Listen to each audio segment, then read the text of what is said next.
R90cc. Unang lumabas yun.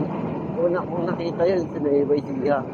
Ginagamit ng mga may-ari ng mga may-ari ng palayan at saka yung mga manager ng palayan kung tawagin kabisi. Saka kabisero.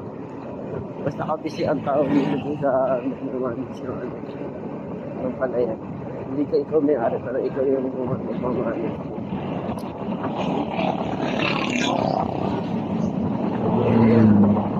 Saka yung Honda Dio.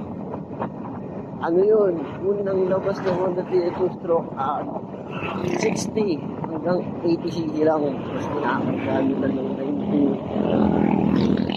99. Hindi na ako umaangat. Napatubad na. Tapos yun na lumabas na yung Raider 125.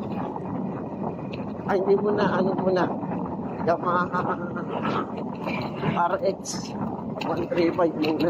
Tapos minus 135. Gawa sa akin. Dito ko naman nakita yun sa Panay. Dito na sa akin. Kasi ngayon madalang may libro. Although meron pa rin ako Bluetooth dito dahil parang ganito. Pero sabi mo na technical na talagang yun ang ginagawa. Wala na.